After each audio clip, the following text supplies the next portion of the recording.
Dan the Natural Man Show. Okay, everybody, hope you can see me. I think I'm down here today. I'm down here with these obnoxious weeds. You see these weeds with yellow flowers?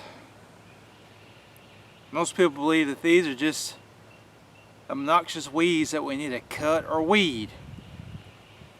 But this couldn't be further from the truth. This is dandelion, okay? This plant has been with us for at least 30 million years. Pretty sure 30 million years is long enough for our human physiology to adapt to eating these plants for nutrients and medicinal properties. So the dandelion is a very helpful or very medicinal. First, it's good. The whole thing's edible. The flower's edible, the leaves are edible, and the root. This dandelion is full of vitamin A. It's full of vitamin C. It's got folic acid, potassium, magnesium, calcium, phosphorus, and copper. It's low in fat and low in carbs. It's got a high water content and consumed fresh in salads. You can just take one of the leaves. You can use this in your nightly salads that you should be eating on a nightly basis. We all need more roughage in the diet, more raw fruits and vegetables. The leaves are better. They taste better when they're younger. The older they get, the more bitter they get, but this is a bitter herb, which is a specific. Bitter herbs are a specific for the liver and gallbladder. The dandelion helps with liver issues and gallbladder issues. Say you have stones in the gallbladder, dandelion can help to dissolve those stones over time. Dandelion works best in this way, combined with other herbs like milk thistle and burdock root and those types of herbs. Another good one to combine with dandelion is Oregon grapefruit.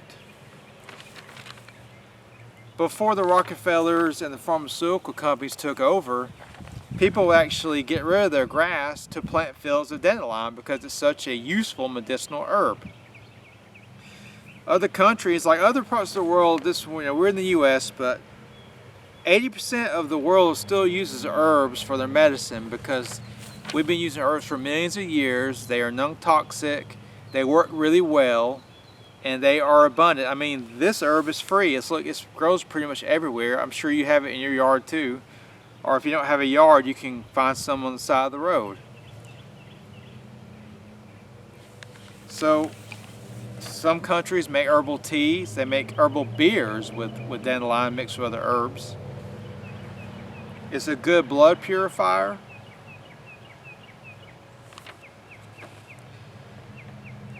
It stimulates liver, gallbladder. It's good for hepatitis and cirrhosis of the liver. It's also good. It's a good diuretic. It helps urine production and it helps you expel kidney stones, gallstones, and it's great for all urinary tract disorders like cystitis, nephritis, gallbladder inflammation. It's good for gout and cellulite.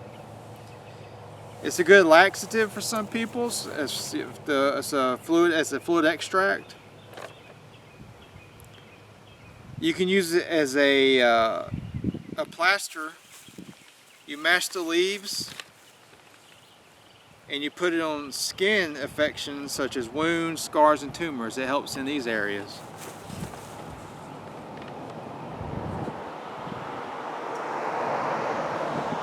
It's rich in tannin, so tannin, is an astringent. It tightens tissue. So some people that have hemorrhoids take a bath in dandelion tea. It's good for anemia because dandelion is very high in iron. It's a very good plant source of iron. So if your iron is low, instead of grabbing a steak that's not good for us, take some more dandelion, eat some dandelion, drink dandelion tea, make a dandelion tincture. We could take the tops and the leaves of this and we can make a tincture, 100 proof vodka, let it sit for 2 weeks. We have some good medicine for the liver, for anemia.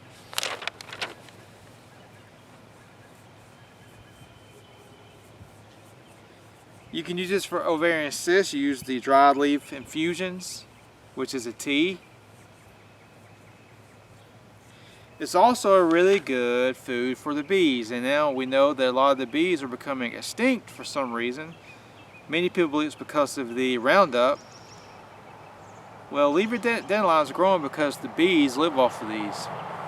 Now, in Turkey and Mexico, dandelion is used for type 2 diabetes. It's a very good herb for high blood sugar. It helps to lower blood sugar.